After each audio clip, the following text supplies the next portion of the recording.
Hello மக்களே, டே 13 bread க்ரம் பற்றி பார்த்தோம். இன்னைக்கு டே 14 ட்ராப் டவுன் பற்றி பார்க்க போகிறோம். இது ஒரு யூஐ எலிமெண்ட்.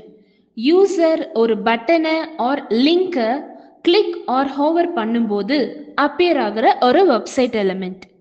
இது யூசருக்கு ஈஸியாக ஒரு ஆப்ஷனை சூஸ் பண்ண யூஸ் ஆகும். வெப்சைட்டில் ட்ராப் டவுனை forms, navigation menus or selecting items மாதிரியான இடங்கள்ல யூஸ் பண்ணுறோம். இப்போ இதோட ஃபங்க்ஷன்ஸ் பற்றி பார்ப்போம். First one, space saving. ஒரு ஸ்க்ரீனில் டூ மச் ஆஃப் ஸ்பேஸை எடுத்துக்காம லிஸ்ட் ஆஃப் ஆப்ஷனை டிஸ்பிளே பண்ண ட்ராப் டவுன் யூஸ் ஆகுது. Second one, efficient user interaction.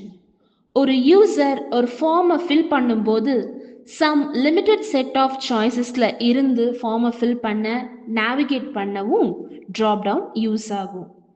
Third one, organised navigation. ஒரு வெப்சைட்டில் இருக்கிற ரிலேட்டட் ஆப்ஷனை ஒன்றா குரூப் பண்ணி மெனுவாக ஷோ பண்ண நம்ம ட்ராப் டவுனை யூஸ் பண்ணுறோம். அது மட்டும் இல்லாமல் ட்ராப் டவுனை காமனாக நேவிகேஷன் மெனூஸ் அண்ட் ஃபார்ம்ஸில் கூடயும் யூஸ் பண்ணுறோம். நேவிகேஷன் மெனுவில் ஒரு யூசர் மெயின் மெனுவை கிளிக் பண்ணுற வரைக்கும் அதோட சப் மெனு ஐட்டம் ஹிடனாக இருக்கும்.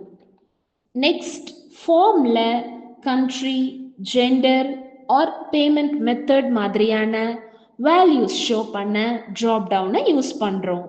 இப்போ ட்ராப் டவுன் பற்றி ஒரு ஐடியா கிடைச்சிருக்கும்னு நினைக்கிறேன். நெக்ஸ்ட் டே 15 நியூ டாபிக்ல உங்களை சந்திக்கிறோம். பாய்.